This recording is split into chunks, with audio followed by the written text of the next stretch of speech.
Hey y'all, welcome back to my channel. Today's video is going to be a bonus video for this week. It is a What's for Dinner collaboration hosted by Julia Pacheco and Caitlin over at Living That Mama Life. So we have got a ton of What's for Dinner inspiration coming at you down below in the playlist in my description box. Please make sure to check that out, because if you are struggling in the what am I going to feed my kids and my husband for dinner, look no further, because we got you.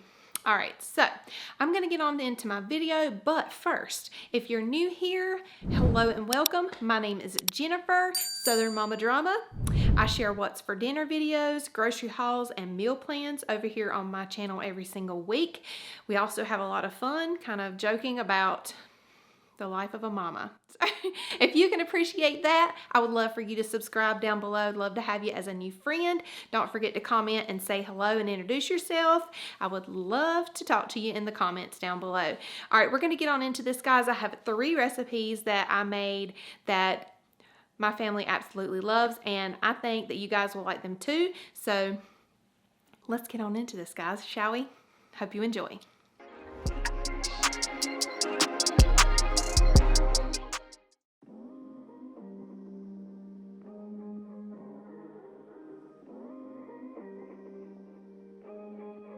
This recipe has put the best of both worlds together, you guys. Philly cheesesteaks and sloppy joes. It don't get no better than that. So these are the ingredients that you will need to recreate this recipe. I will also leave it in the description box below for you. It was absolutely amazing, and we will definitely be making it again soon. Alrighty, so the first thing I'm going to do here is I'm going to go ahead and brown my 1 pound of hamburger meat in my skillet on medium-high heat.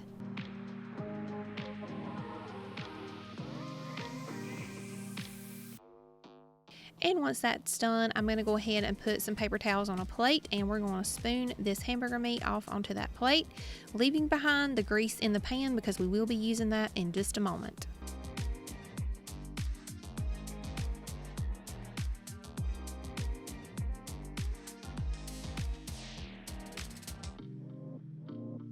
Alrighty, and so to that grease, we're going to be adding in our small yellow onion.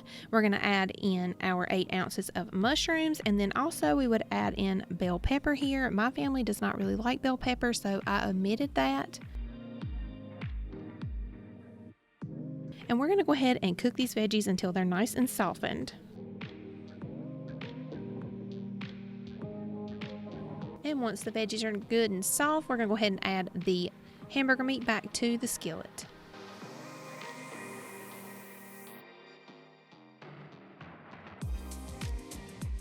Alright, the next thing we're going to do here is we're going to add in 2 tablespoons of ketchup and 1 tablespoon of Worcestershire sauce. And I'm also going to salt and pepper.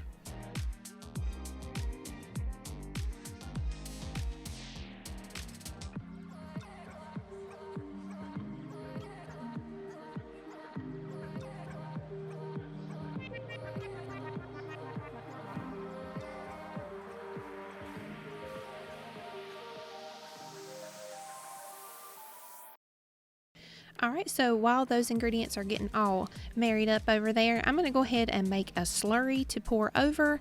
So that consists of 1 cup of beef broth and 1 tablespoon of cornstarch.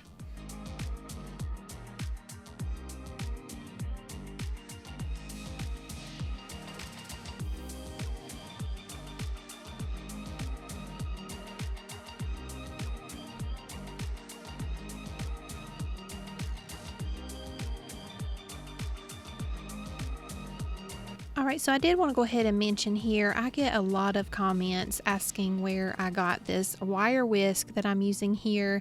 I do have that link down below, you guys. It does come from Amazon. It is the best wire whisk that I have had. I absolutely love it. If anything ever happens to it, I will definitely order the same one again. Alright, so now I'm going to go ahead and add that slurry here, and we're going to get it all mixed up. We're going to let that cook until it mostly evaporates out of that mixture there. I'm going to go ahead and make some avocado fries. never made these before, you guys, but it came in a recipe book that I had, and so I was like, it looks good, let's try it.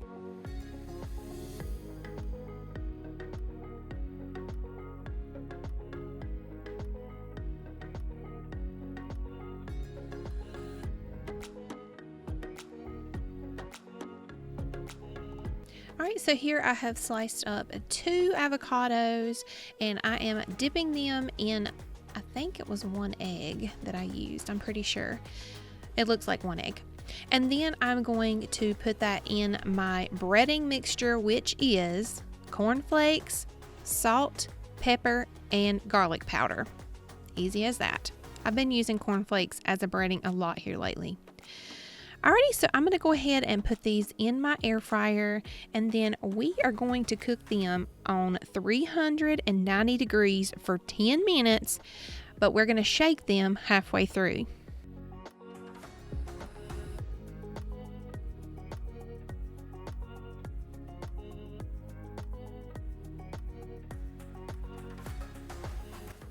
You know how I told you that my husband does not like anything green? Well, there is an exception to that. He loves avocado. All right, so check out my provolone cheese with cornstarch all over it. Bet y'all can't guess who did that. That's right, Mr. Harrison. So that is 8 ounces of provolone cheese that I have diced up there, and we're adding that to our hamburgers because Philly cheesesteak, hello, we gotta have cheese. All right, so I'm gonna go ahead and butter these brioche buns, and I did toast those, and then there is the finished product, you guys, and it was delicious. I cannot wait to have it again. Also, the avocado fries were really, really, really good.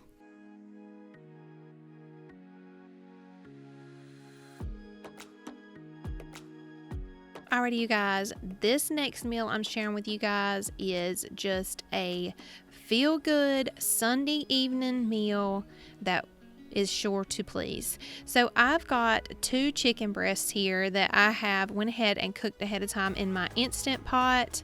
A lot of times I like to freeze my chicken breasts, and so when I'm ready to use them, my Instant Pot just cooks them right up for me.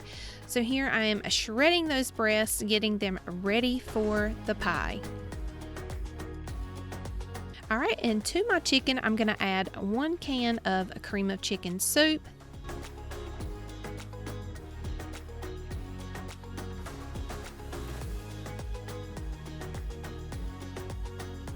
1 can of chicken broth, and I do season this, kind of eyeballing it with garlic powder, onion powder, salt, and pepper.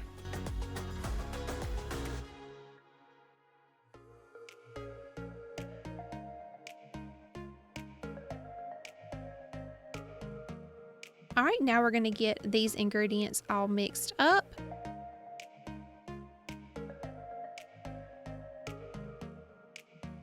All right, now this is a 7 by 11 inch casserole dish I'm adding this to, and we're going to go ahead and put this in this dish, and we're going to set this aside because we're going to make a biscuit topping that is amazing.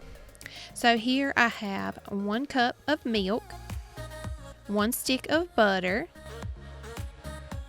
and I'm also going to add in 1 cup of flour, and this is all-purpose flour.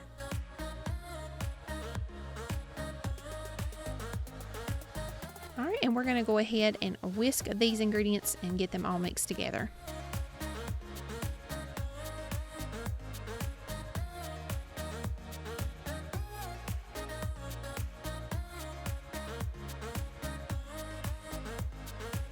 All right, and now we're just going to go ahead and pour that biscuit mixture right on top. And now we're going to smooth her out and stick her in the oven.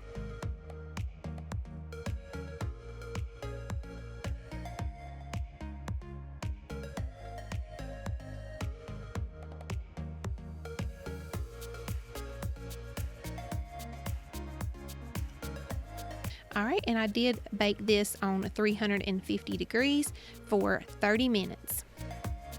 All right, and then also we're gonna go ahead and get some good old homemade mashed potatoes going here. Do you like your mashed potatoes lumpy or smooth? I know there are definitely two different types of people when it comes to this. I think I like mine more on the lumpy side. All right, so here I've added some butter and milk, and we're gonna add in some salt, you know, the usual suspects. And then for my green beans, I love to cut up some bacon and add that in, and it just gives the green beans, even though it's canned, some good flavor. And I did add in some beef broth to also give it a little more flavor.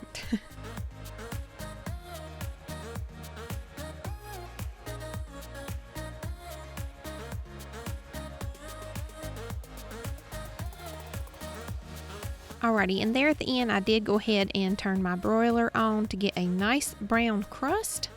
Doesn't that look amazing? Well, it was delicious, and it always is. It's always a crowd pleaser around here.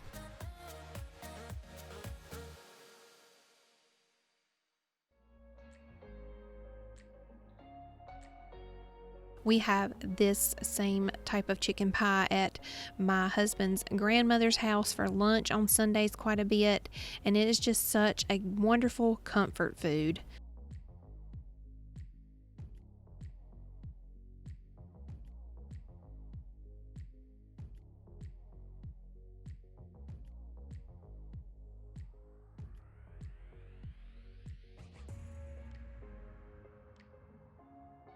Alrighty, you guys, and dinner is served.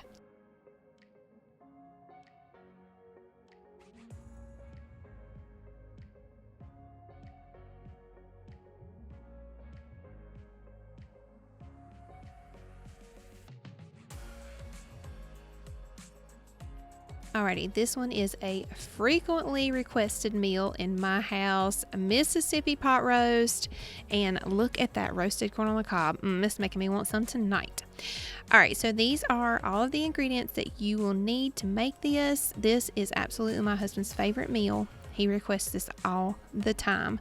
So what you will need is a big old slab of meat, aka chuck roast. Here I've got a packet of ranch dressing mix, a packet of au jus. I've got 1 can of beef broth. I've got some pepperoncinis here, and my sides are going to be green beans, mashed potatoes, and corn on the cob.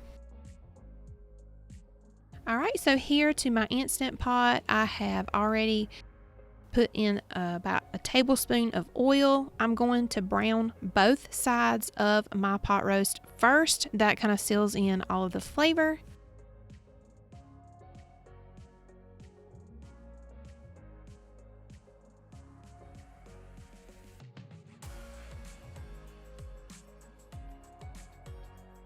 Alrighty, and to both sides of the pot roast, I'm going to add the ranch packet and the au jus packet.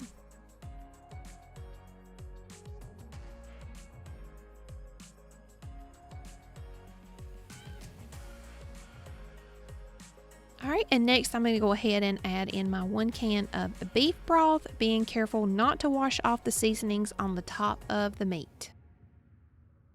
Alright, so now I'm just picking the meat up to make sure that that beef broth gets underneath there.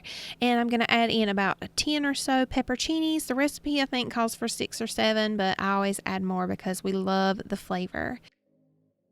Alright, and for this size of meat, I'm going to do 50 minutes on manual in my Instant Pot, and I will do a natural release. So I am going to go ahead and make mashed potatoes again this night like I had mentioned before, because we just love mashed potatoes around here. And for your Mississippi roast, if you don't have an Instant Pot, no worries. You can definitely do this in your crock pot, and it will probably even make your house smell amazing. Alright, so here I am just separating the meat out, trying to get the fat out of most of it. There wasn't a whole lot in this meat, thankfully.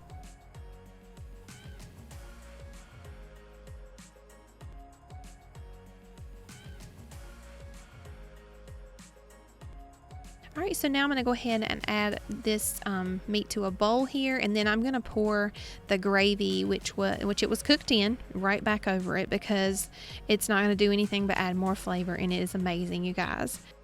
Let me know down in the comments below if you've ever had Mississippi roast like this. I tell you, we love it like this, guys. Alright, my friends, that is going to wrap it up for today's video. Thank you so much for stopping by. I hope I have given you some ideas and inspiration on meals to fix for your family. Don't forget to check out the playlist down below in my description box of all the other ladies in this collaboration bringing you some wonderful meal ideas. Thank you also to Julia and Caitlin for hosting this collaboration. I've had so much fun and I truly appreciate the invitation. Alrighty guys, until next time, keep them fed.